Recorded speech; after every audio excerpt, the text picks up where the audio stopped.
712 News Radio 102.9 KARN. Senator Tom Cotton, good morning, sir. How are you doing today? Hey, Kevin. Good morning. It's good to be on with you. I feel like I'm bad luck then because only about 7% of the flights I'm on seem to land on time in the evening. All right, well, you see, you got to fly in the morning. That's the key. If you do that, you're all right. I can be your travel agent. We'll get you set up. Work on that. Senator, some tough questions about very difficult situations that the country is facing right now involving mass shootings. I want to get your thoughts on what happened in Dayton and El Paso and also what happened in California, too. Your take on that. Kevin, these mass murders are terrible atrocities, and it's very disturbing that in the last 10 or 15 years, the pace of these mass murders seem to be accelerating. One common thread in almost all of them is they're perpetrated by angry, alienated, isolated young men. I think that trend reflects some societal challenges we have in terms of the breakdown of the family, but probably also the rise of these, anonymous and chat rooms and websites that help people who would otherwise be totally on their own recognize that there are a very small handful of folks who share their extremist ideologies. It would appear from a manifesto that was allegedly written by the El Paso shooter that he was motivated by race hatred, white supremacy, bigotry, which has no place in our society. The Dayton shooter is different. He appears to be some left-winger, maybe even a Satanist, who said favorable things about Democratic politicians. But I don't think anyone's responsible for these shootings, Kevin, other than the murderers who perpetrated them. Nor do I think many of the gun control proposals that Democrats in Congress have advanced this year would have done anything to stop these kinds of terrible atrocities.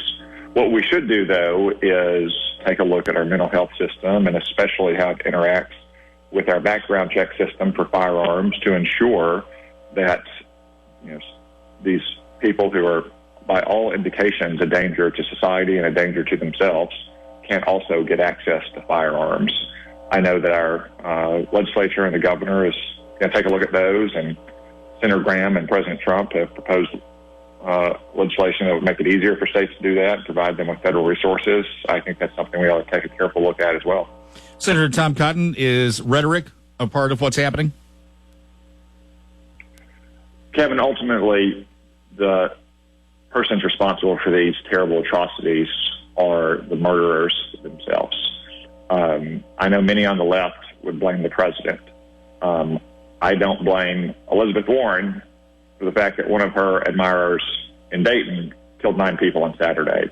I don't blame Bernie Sanders that one of his supporters tried to kill dozens of congressmen a couple of years ago at a baseball practice and only failed because there were very brave Capitol Police officers on site. The people responsible for these mass murders are the ones who commit the mass murders.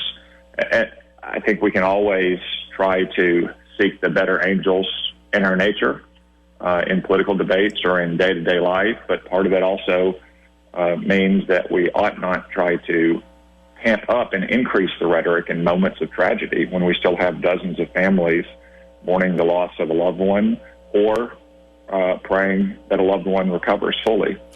I think we can all do that, whether we're leaders in Washington or private citizens.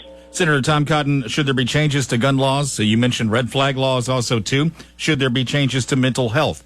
And should Congress come back and work on this?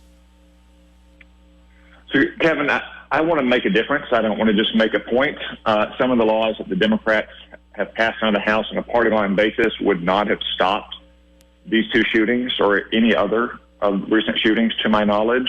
It's possible that a red flag law could stop these shootings or stop shootings like them in the future. That's why I think we ought to examine them as a state, and Congress ought to do what we can to help provide resources and funding for states to pursue these possibilities, so that consistent with the due process rights of law-abiding citizens, we are not allowing very disturbed, angry young men to get their hands on firearms that they can then use to be a danger to society. Now, that can be a challenge because we all have a right under our Constitution to keep and bear arms, and we have to respect that right. So it may take some time to negotiate carefully and get the language of a bill in the fashion that it respects our constitutional rights, but also protects our safety. I suspect, though, that in the weeks ahead, that we will see such legislation, and hopefully we can pass it. Senator Tom Cotton, it's not a fun subject to talk about it. I don't enjoy it. You don't enjoy it, I'm sure. And this is where we are, unfortunately. Well, it's not, Kevin, of course. I just think we ought to remember that we still have hundreds of Americans and extended family and friends mourning the loss or the injury of their loved ones, and that when we're discussing such a sensitive topic, it's best if we all try to think about ways that we can improve the situation, not increase the tension and the rhetoric in our country. Senator Tom Cotton, thanks for being on. Thanks, Kevin. All right. News Radio 102.9.